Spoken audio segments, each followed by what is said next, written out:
Hi friends, welcome to our channel BHARBIS KITCHEN. இன்னைக்கு என்ன பார்க்க போறோம்னு பாத்தீங்கன்னா நம்ம வந்து பிரஷர் குக்கர்ல எப்படி chicken biryani பண்றதுன்னு பார்க்க போறோம். சோ இது வந்து 1 kg chicken. ஃபர்ஸ்ட் இது நம்ம மேரினேட் பண்ணிப்போம். சோ ஃபர்ஸ்ட் வந்து பாத்தீங்கன்னா chicken வந்து வாஷ் பண்ணி நல்லா வச்சிருக்கேன். இதுல ஃபர்ஸ்ட் நம்ம போட போறது வந்து இந்த ஸ்பூன்ல 1 டேபிள் ஸ்பூன் அளவுக்கு ரெட் சில்லி பவுடர் போட்டுக்கலாம். சோ இந்த அளவுக்கு வெறும் மிளகாய் தூள், இந்த ஸ்பூன்ல 1 டீஸ்பூன் இஞ்சி பூண்டு பேஸ்ட், தயிர் வந்து இந்த ஒரு குழம்பு கரண்டியில் ஒரு கரண்டி அளவு தயிர், மஞ்சள்தூள் 1/4 டீஸ்பூன், உப்பு பார்த்தீங்கன்னா கல் உப்பு ஒரு சின்ன டீஸ்பூன் அளவுக்கு நான் போடுறேன். இப்போ இதை போட்டு நல்லா மேரினேட் பண்ணிப்போம். நம்ம ஆனியன் டொமேட்டோ கட் பண்ணுறதுக்குள்ளேயும் இது நல்லா ஊறிட்டுருக்கோம். நல்லா இந்த மாதிரி பிசைஞ்சு ஒரு 20 மினிட்ஸ் ஒரு 1/2 hour நல்லா ஊற வச்சிடலாம்.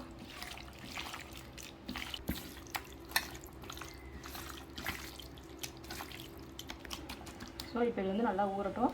நம்ம வந்து ஆனியன் டொமேட்டோ கட் பண்ணிக்கலாம். இப்போ நம்ம பிரியாணி செய்ய ஆரம்பிச்சிடலாம். இப்போ வெங்காயம் பார்த்திங்கன்னா 4 வெங்காயம் இந்த சைஸில் 4 வெங்காயம் எடுத்திருக்கேன். இந்த சைஸில் தக்காளி சின்ன சின்னதாக அது ஒரு 4, பச்சை மிளகாய் ஒரு 6-7 எடுத்திருக்கேன். இப்போ நீட்டு வாக்கில் நம்ம கிளியாச்சு. ஆயில் வந்து 200 டம்ளரில் 1 டம்ளர் ஊற்றிக்கிறேன்.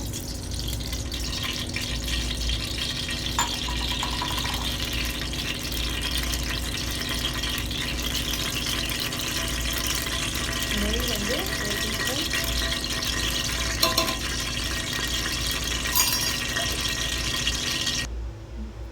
ஸோ இப்போ எண்ணெய் சூடாயிடுச்சு. இப்போ வந்து பட்டை, லவங்கம், ஏலக்காய் வந்து ஆனியன் பச்சை மிளகாய் ஆட் பண்ணிக்கலாம்.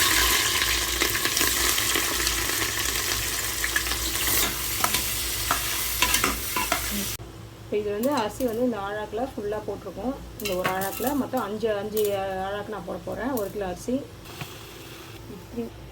ஸோ இப்போ பார்த்தீங்கன்னா பாஸ்மதி ரைஸ் போட்டிருக்கேன் நான். இது வந்து நான் இந்தியா கேட் போட்டிருக்கேன். ஸோ உங்களுக்கு என்ன பிராண்ட் வேணுமோ போடுவோம். இது பெய்ட் ப்ரொமோஷன்லாம் கிடையாது. உங்களுக்கு என்ன பிராண்ட் அரிசி வேணுமோ நீங்கள் போட்டு செய்யலாம். ஸோ இப்போ இந்த அரிசி வந்து நான் வந்து ஊற வைக்க போகிறது கிடையாது. உடனே கழுவிட்டு நான் குக்கரில் அரிசி போடும்போது போட்டுருவேன். இப்போ நான் தண்ணி ஊற்ற மாட்டேன், அப்புறமா தான் ஊற்ற போகிறேன் நான். ஏன்னா வந்து இது வந்து சீக்கிரம் குழஞ்சிரும். அதனால் வந்து நம்ம பார்த்து இதை எடுக்கணும். ஸோ அதனால் குழஞ்ச மீன்ஸ் நம்ம தண்ணி பார்த்து அளவாக வச்சாதான் நல்லா சூப்பராக வரும். அதனால தான் அதனால் இஞ்சி பூண்டு பேஸ்ட்டில் அடி இது ஒட்ட ஆரம்பிக்குது. ஸோ இந்த ஸ்டேஜில் நம்ம வந்து சிக்கனை போட்டுடலாம். ஸோ இப்போ பாருங்கள், இப்போ இந்த சிக்கனை மேரினேட் பண்ண சிக்கனை ஸோ இப்போ நல்லா இதை கலரணும். இப்போது இதை தக்காளி ஆட் பண்ணிக்கலாம். தயிர் வந்து 200 டம்ளர், நம்ம ஆயில் ஊற்றின டம்ளரில் 1 டம்ளர் தயிர்,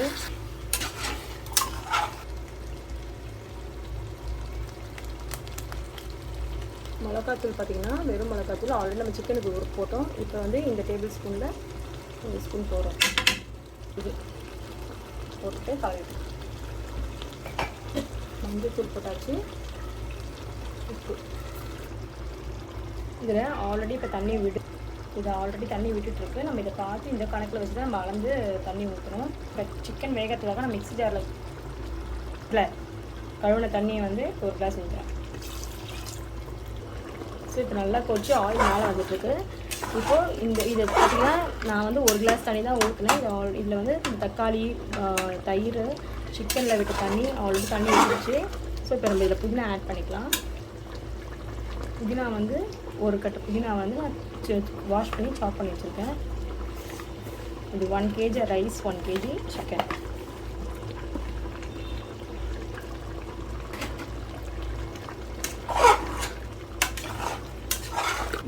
ரைஸ் பார்த்திங்கன்னா நான் ஊற வைக்கல, கழுவி 2 வாட்டி கழுவி அப்படியே வச்சுட்டேன். ஊற வைக்க வேண்டாம்.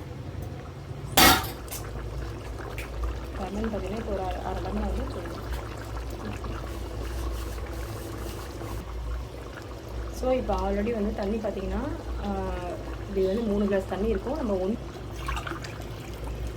4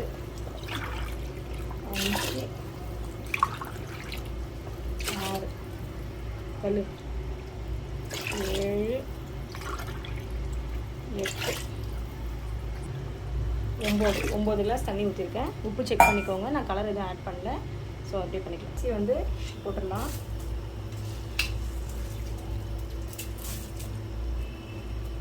ஸோ இப்போ அரிசி போட்டு நம்ம கலந்து விட்டுடலாம். நல்லா கொதித்து நல்லா முக்காப்பதான் வரட்டும். ஸோ இப்போ பார்த்தீங்கன்னா குக்கரை வந்து நான் மூடி வச்சுட்டேன். இப்போ இதில் வந்து விசில் வந்தோடனே நம்ம ஒரே ஒரு விசில் வந்து ஆஃப் பண்ணிவிட்டு ஓப்பன் பண்ணிக்கலாம். ஸோ இப்போ பாருங்கள், சூப்பராக பிரியாணி ரெடி ஆகிடுச்சு. எவ்வளோ சூப்பராக இருக்குது பாருங்கள்.